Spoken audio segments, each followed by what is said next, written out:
అందరికీ కూడా శుభాశీస్సులండి. ఓం దేవీ వాంఛమజనయంత దేవస్తాం విశ్వరూపః పసవో వదంతి సానో మంద్రేషమూర్జం దుహానాద్యనుర్వాంగస్వానోపసుష్టు తైతో అయం ముహూర్తస్సు ముహూర్తోస్తు యస్శివో నామరూపాభ్యాం యా దేవి సర్వమంగళం తయోస్వం స్మరం దృశాం సర్వతో జయమంగళం. అంటే మనకు 12 రాశులలో 3వ రాశి మిథున రాశి. ఈ మిథున రాశి వారికి అన్నిట్లోనూ ప్రతి విషయాలలోనూ జయం కలగాలి, మంగళం అంటే శుభప్రదంగా సాగాలి అని మనము ఈ యొక్క మిథున రాశి వారి అందరికీ కూడా అన్ని విధాల కలిసి రావాలని మనము ఈ మాసంలో తెలియచేస్తున్నాం. అయితే ఎందుకంటే ఈ మిథున రాశి వారికి ఈ కార్తీక మాసం నవంబర్ నెలలో మిశ్రమ ఫలితాలు మాత్రమే గోచిస్తున్నాయి. మిశ్రమ ఫలితాలు అంటే ఏంటంటే ప్రతిదీ మనం అనుకున్న పని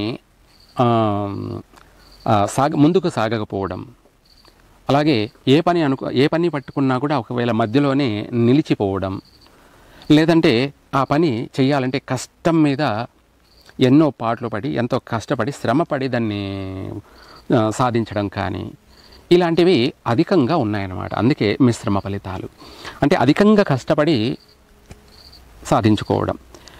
ఇక్కడ మనము తనంతట తాను అనుకున్న పని సక్సెస్ కావడం వేరు, మనం పోరాడి సాధించుకోవడం వేరు. అందుకనేసి ఈ రాశి వాళ్ళకి, మిథున రాశి వాళ్ళకి ఈ కార్తీక మాసంలో నవంబర్ నెలంతా కూడాను ఒడిదుడుకులు, ఓటములు కూడా కలిగే అవకాశం ఉంది. కొంతమందికి అయితే ఓటమి కలిగే అవకాశం ఉంది. కొంతమంది కష్టపడి ఏ పనైనా కూడా ముందుకు సాగాల్సిన పరిస్థితి. ఈ రాశి వారికి ప్రతి రంగంలో కూడాను ఒడిదుడుకులు, ఆటంకాలు అధికంగా ఉన్నాయి. కాబట్టి వీళ్ళు ఏదైనా సరే దైవాన్ని నమ్ముకొని, భగవంతుడిని నమ్ముకొని ఏ పనైనా కూడా ప్రారంభం చేసినట్టు అయితే ఆ పని కాస్త తొందరగా సులువుగా అయ్యే మార్గం కనపడుతుంది. ఎందుకంటే వివాహ ప్రయత్నాలు ఆగిపోవడం కానీ, లేదంటే చాలా సంబంధాలు చూస్తూనే సమయం కాస్త వృధా వేస్ట్ సాగిపోవడం కానీ ఎక్కువగా ఉంది. లేదంటే ఆల్రెడీ వివాహమై ఉన్నటువంటి వాళ్ళందరికీ కూడాను భార్యాభర్తల మధ్య సఖ్యత లేకపోవడము, మనస్పర్ధలు కలగడము, కోపతాపాలకు గురి కావడము, అదే కాకుండా ఆవేశాలకు అధికంగా తావివ్వడము, భార్యాభర్తల మధ్య మనస్పర్ధలు, ఇంకా చెప్పాలంటే ఎడబాట్లు కూడా జరిగేటువంటి సమస్యలు ఉన్నాయి.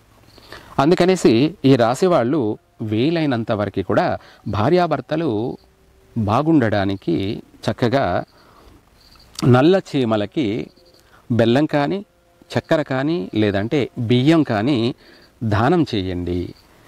మంగళవారం రోజు కానీ, శనివారం రోజు కానీ దానం చేయడం వల్ల వీళ్ళ యొక్క భవిష్యత్తు బాగుంటుంది. అంటే భార్యాభర్తల యొక్క బంధం బలపడుతుంది. అలాగే ఆర్థిక పరంగా కూడా వీళ్లకు అభివృద్ధి ఉంటుంది. రాబోయేటువంటి సమస్యలు, కష్టాలు, నష్టాలు, రాబోయే ఉపద్రవాలన్నీ కూడాను వైదొలిగిపోతాయి. చక్కగా మిథున రాశి వారికి ప్రతి విషయంలో కూడా ఆలస్యం కాస్త తొందరగానే నెరవేరుతాయి. వివాహ ప్రయత్నాల విషయాల్లో కూడా ముందు ఇలా చేయడం వల్ల కలిసి వస్తుంది. ఇది చిన్న రెమెడీయే కదా అనుకోవద్దు, ఇందులో చాలా పెద్ద అంతరార్థము ఉంది. ఏమిటి అంతరార్థం అంటే, ఇప్పుడు మనం ప్రతిరోజు ఏదో ఒక పని మీద తిరుగుతూ ఉంటాం. మన కాళ్ళ కింద చీమలు కావచ్చు, లేకపోతే ఎన్నో పురుగులు, ఏవో రకరకాలైనటువంటి జీవరాశులు మన కాళ్ళ కింద పడి నలిగి, మన చెప్పుల కింద పడి తలలు పగిలి, పొట్టలు పగిలి, నడుములు ఇరిగిపోయి, కాళ్ళు ఇరిగిపోయి అవి గిరగిరగిరమని తనకలాడుతూ ఆ బాధను, ఆ నొప్పిని, ఆ యొక్క సమస్యను అవి భరించలేక, తట్టుకోలేక కొద్దిసేపు కొట్టకలాడి తర్వాత చనిపోతాయి. ఆ పాపం ఎవరిది? మనది. అందుకనేసి ఆ పాప ప్రక్షాళన కోసమైనా మనము ప్రతిరోజు ప్రతినిత్యం దైవారాధన చేసుకుంటున్నాం. కాబట్టి ఆ పాప ప్రక్షాళన అదంతో పోతుంది.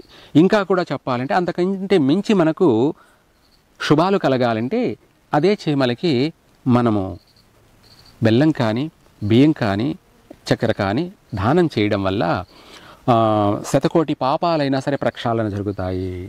మనకు కలిసి వస్తుంది, సర్వకార్య సిద్ధి కలుగుతుంది. నూతన వ్యాపారాలు ప్రారంభం చేయాలన్నా కూడా ఈ మాసంలో చేయకపోవడం చాలా మంచిది. లేదు, తప్పదు, కుదరదు అంటే ఇందాక నేను చెప్పినట్టుగా శనివారం మంగళవారం చీమలకు దానం చేస్తూ ఉండండి. మీ వ్యాపారాలు విశేషంగా అభివృద్ధి చెందుతాయి, లాభసాటిగా సాగుతాయి. మీరు కూడా మంచి లాభాలను గడిస్తారు, ఆర్జిస్తారు, స్థిరపడతారు కూడాను. కష్టంతో ప్రారంభం చేసిన దాన్ని సుఖపడేలా చేస్తుంది. దాన్ని కష్టే బలి. మొదట్లో కష్టం వచ్చినా జీవితంలో సుఖపడతారు, స్థిరపడతారన్నమాట. అందుకనేసి నూతన వ్యాపారాలు ప్రారంభం చేస్తారు. అలాగే ఇవే కాకుండా సంతాన విషయంలో కూడా కాస్త జాగ్రత్త ఉండాలి. స్త్రీ సంతానం కలిగినట్టయితే నష్టమేమీ ఉండదు. పురుష సంతానం అయితే, పుత్ర సంతానం అయితే ఏదైనా సరే ఆటంకాలు, నష్టాలు ఏర్పడే అవకాశము ఉంది. ఇదే కాకుండా మీరు అనుకుంటున్న ప్రతి పని కూడా కొంతవరకు పోస్ట్ పోన్ అయ్యే అవకాశాలు ఉన్నాయి. అనుకున్న తడువుగానే సాగదు. అలాగే ఇవే కాకుండా పెట్టుబడులు పెట్టి ఎవరితోనైనా కలిసి పార్ట్నర్షిప్ చేయాలనుకుంటుంటే చెయ్యొద్దు. ఎందుకంటే ఈ యొక్క మిథున రాశి వాళ్ళు ధనుసు రాశి వాళ్ళతోటి ఎటువంటి పార్ట్నర్షిప్ పనికిరాదు, కలిసి రాదు కూడాను. అలాగే సోమవారం కూడా ఈ యొక్క మిథున రాశి వాళ్ళు ముఖ్యమైనటువంటి కార్యక్రమాలు చేయరాదు. సోమవారం అనేది వీళ్లకు ఘాతువారం అన్నమాట. అందుకనేసి ఘాతువారంలో సోమవారం మంచిదే, కానీ ఈ రాశి వాళ్ళకి, మిథున రాశి వాళ్ళకి ఘాతువారము కనుక ముఖ్యమైన పనులు మిథున రాశి వాళ్ళందరూ కూడా సోమవారం రోజు చేయకూడదు, కలిసి రాదు. మిగతా వారాలలో చేసుకోవచ్చు. ఇదే కాకుండా నూతన వాహనాలు కొనకూడదు ఈ కార్తీక మాసంలో. అలాగే నూతన వాహనాలే కాకుండా మీరు ఏదైనా సరే నగలు ఎట్సెట్రా అంటే మనకు ముఖ్యమైనటువంటి వస్తువులు ఏదైనా సరే కొంత పోస్ట్ పోన్ చేసుకోవడం మంచిది.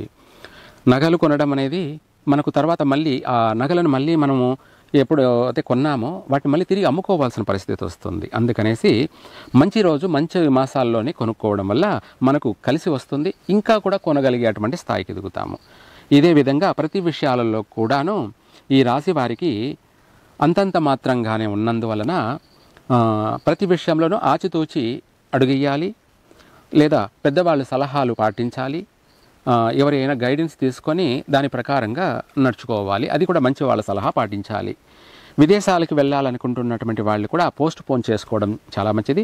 లేదు తప్పదు అనుకున్న వాళ్ళకి మనం ఇందాక చెప్పినట్టుగా విదేశాలకు అవకాశం వచ్చింది, ఈ మాసంలోనే వచ్చింది కాబట్టి వెళ్ళాలి తప్పదు అనుకుంటే ఇందాక నేను చెప్పినట్టు చీమలకు దానం చేసి ప్రయాణం సాగించండి. మీకు మొదట్లో ఒడిదుడుకులు వచ్చినా మెల్లగా స్థిరపడతారు. అక్కడ కూడా కలిసే వస్తుంది. అన్ని విధాలు కూడా బాగుంటారు. సర్వే జన సుఖినో భవంతు.